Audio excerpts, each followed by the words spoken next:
O portal para a terra prometida. Uma nova olhada em Deuteronômio. Hoje embarcaremos juntos numa jornada profunda. Deuteronômio, o quinto e último livro da Torá, do Pentateuco. Muitas vezes, podemos pensar nele como um simples epílogo, uma recapitulação antes do grande final da jornada de Israel rumo à terra prometida. Mas, meus amigos, ele é infinitamente mais do que isso. É um testamento vibrante, uma ponte entre o passado de peregrinação e o futuro de promessas. Moisés, o grande legislador, dirige-se pela última vez ao seu povo. Ele não está apenas repetindo leis, mas reinterpretando-as para uma nova geração. Deuteronômio é, em sua essência, um sermão apaixonado, um apelo urgente à fidelidade. Preparem-se para ver este antigo texto sob uma nova luz, descobrindo por que ele continua a ecoar com tanto poder através dos milênios. A primeira curiosidade que exploraremos pode parecer, à primeira vista, uma simples constatação. Deuteronômio é, em grande medida, um livro de repetição. Cerca de 70% do seu conteúdo ecoa leis e narrativas que já encontramos nos livros de Êxodo, Levítico e Números. Mandamentos sobre adoração, justiça, festas anuais e a aliança com Deus são revisitados. Mas seria um erro profundo encarar isso como mera redundância. Há um propósito divino, uma urgência pastoral, por trás dessa aparente repetição. A geração que saiu do Egito, que testemunhou os milagres no Mar Vermelho e ouviu a voz de Deus no Sinai, em sua maioria, pereceu no deserto devido à sua incredulidade. Agora, uma nova geração está às portas de Canaã. Moisés, sabendo que não cruzaria o Jordão com eles, assume o papel de um mestre dedicado.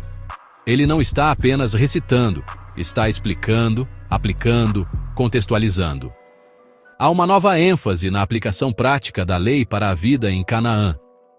A repetição em Deuteronômio é uma recontextualização vital, uma forma de tornar a aliança relevante e operante para o futuro. Moisés está preparando seu povo para um futuro que ele mesmo não verá.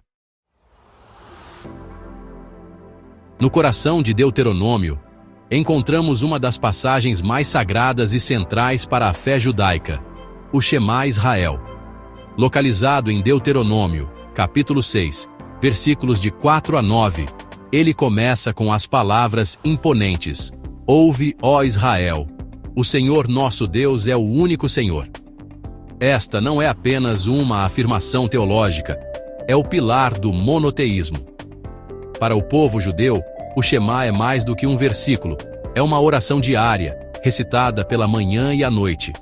É a primeira oração ensinada às crianças, e muitas vezes, as últimas palavras proferidas por mártires.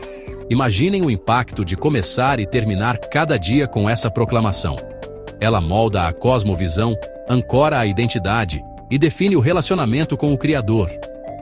O Shema nos comanda a amar o Senhor nosso Deus de todo o teu coração, e de toda a tua alma, e de todas as tuas forças. Este amor não é uma emoção passageira, mas um compromisso total. A fé deve permear todas as áreas da vida, ser o tema de conversa em família, a meditação constante.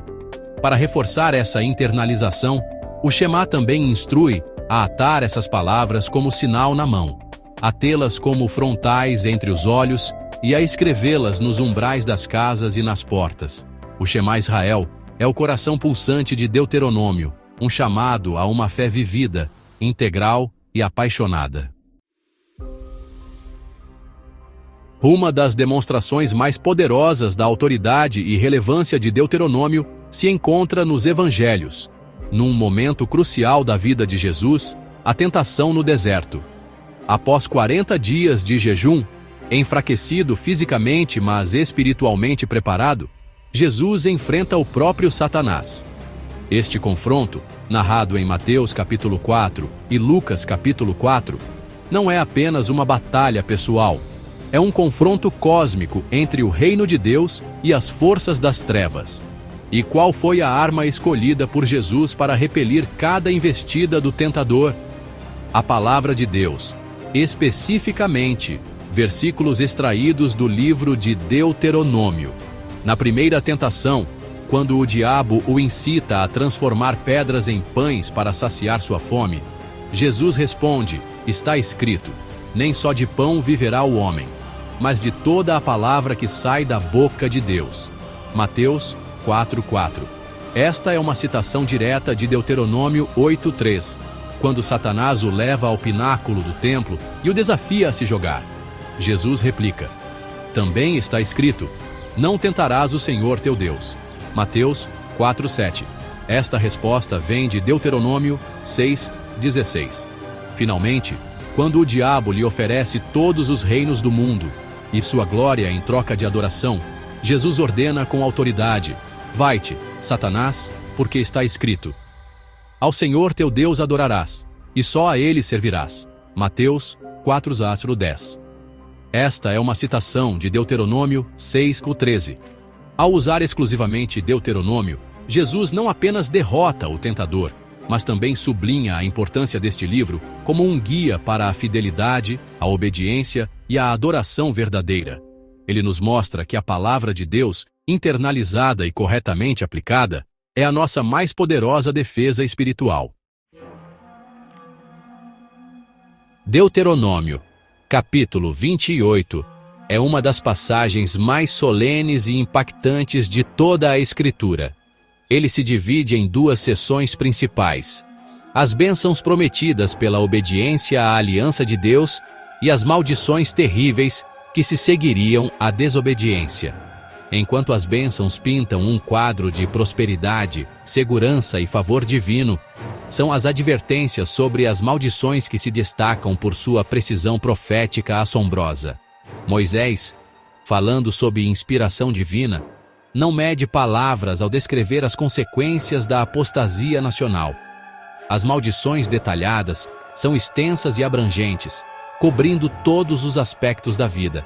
Elas incluem derrota militar, doenças, fome, seca, subjugação por nações estrangeiras e, o mais doloroso de tudo, o exílio da terra prometida.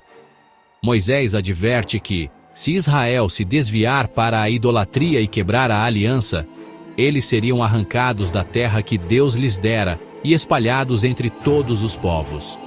Quando olhamos para a história de Israel, séculos depois de Moisés, vemos o cumprimento trágico dessas profecias. O reino do norte, Israel, foi levado cativo pela Assíria em 722 a.C. Mais tarde, o reino do sul, Judá, enfrentou a destruição de Jerusalém e do templo pelas mãos dos babilônios em 586 a.C., resultando no exílio babilônico. A precisão dessas maldições proféticas sublinha a seriedade da aliança com Deus e a soberania divina sobre a história. Deuteronômio 28 é um testemunho da veracidade da palavra de Deus e um chamado constante ao arrependimento e à fidelidade. Uma das características mais notáveis e revolucionárias do livro de Deuteronômio é sua profunda e insistente preocupação com a justiça social. Estima-se que cerca de 25%, ou seja, 1/4 de todas as leis deuteronômicas, são dedicadas à proteção dos membros mais vulneráveis da sociedade. Num mundo antigo onde o poder frequentemente ditava o direito e os fracos eram facilmente explorados, Deuteronômio ergue um padrão ético extraordinariamente elevado. As leis em Deuteronômio especificamente nomeiam e protegem o órfão, a viúva e o estrangeiro residente. Estes eram os grupos classicamente desprovidos de poder e proteção social nas sociedades antigas. O livro ordena que não se perverta o direito do estrangeiro nem do órfão, nem se tome em penhor a roupa da viúva. Há provisões para que eles participem da colheita, deixando para trás o que caísse da foice ou fosse esquecido nos campos. A prática da respiga. Os dízimos trienais deviam ser compartilhados com eles, juntamente com os levitas, garantindo sua subsistência. Além desses grupos, Deuteronômio demonstra uma preocupação mais ampla com os pobres e necessitados. Ordena o pagamento justo e pontual dos trabalhadores diaristas, a concessão de empréstimos aos necessitados sem usura excessiva e, notavelmente, a remissão de dívidas a cada 7 anos, no ano sabático. A justiça nos tribunais deveria ser imparcial, sem acepção de pessoas. Deuteronômio estabelece um padrão de responsabilidade social que transcende seu tempo, ecoando o chamado divino por um mundo onde a dignidade de cada pessoa é honrada e protegida. A vida de Moisés, o maior profeta de Israel, o libertador e legislador, chega ao seu clímax e conclusão nas páginas finais de Deuteronômio. Após liderar o povo por 40 anos através do deserto, após transmitir-lhes a lei e prepará-los para entrar na terra prometida, Moisés é levado por Deus ao cume do Monte Nebo. De lá, seus olhos, ainda não embaçados pela idade, contemplam a vasta extensão de Canaã, a terra que fluía leite e mel. Mas, como Deus lhe havia dito, ele veria a terra, mas não entraria nela. O texto de Deuteronômio capítulo 34, versículos 5 e 6, relata sua morte com uma simplicidade majestosa e um detalhe singular. Assim morreu ali Moisés, servo do Senhor, na terra de Moabe, conforme a palavra do Senhor. Este o sepultou num vale na terra de Moabe, defronte de Bet-peor. E ninguém soube até hoje o lugar da sua sepultura. Parem e reflitam sobre isso. O próprio Deus encarregou-se do sepultamento de Moisés. Que honra extraordinária! Que intimidade final entre o Criador e seu servo fiel! A razão para este sepultamento divino e a ocultação do local de seu túmulo é profundamente significativa. A tradição judaica e muitos comentaristas sugerem que isso foi feito para prevenir a idolatria. Moisés foi um homem de estatura incomparável, através de quem Deus realizou milagres poderosos e entregou sua lei. A morte misteriosa de Moisés serve como um poderoso lembrete de que os maiores servos de Deus são apenas instrumentos em suas mãos, e toda a glória pertence ao Senhor. Nossa última curiosidade fascinante em Deuteronômio nos leva a uma das profecias messiânicas mais importantes do Antigo Testamento: a promessa de um profeta como Moisés. Em Deuteronômio capítulo 18, versículos 15 a 19, o próprio Moisés declara ao povo: O Senhor teu Deus te suscitará um profeta do meio de ti, de teus irmãos, semelhante a mim. A ele ouvirás. Esta promessa surge no contexto de advertências contra práticas divinatórias pagãs. No seu contexto imediato, essa promessa certamente se referia à linhagem de profetas que Deus levantaria em Israel ao longo dos séculos. No entanto, a linguagem usada, semelhante a mim, Moisés, sugere alguém de estatura única, um mediador da aliança, um legislador, alguém com uma intimidade especial com Deus. Nenhum profeta subsequente no Antigo Testamento alcançou plenamente a estatura de Moisés. A expectativa por o profeta permaneceu. É no Novo Testamento que vemos a plena identificação e o cumprimento desta profecia na pessoa de Jesus Cristo. Os primeiros cristãos, imersos nas escrituras hebraicas, rapidamente reconheceram Jesus como aquele de quem Moisés falara. No livro de Atos, Pedro, em seu sermão após a cura do coxo, cita diretamente Deuteronômio 18, aplicando-o a Jesus. Jesus é, de fato, o profeta semelhante a Moisés, mas infinitamente maior. A promessa em Deuteronômio apontava para a vinda do Messias, o profeta supremo, o novo e definitivo Moisés que conduziria o povo de Deus à verdadeira terra prometida da salvação e da vida eterna. Assim, percorremos juntos 7 facetas luminosas do livro de Deuteronômio.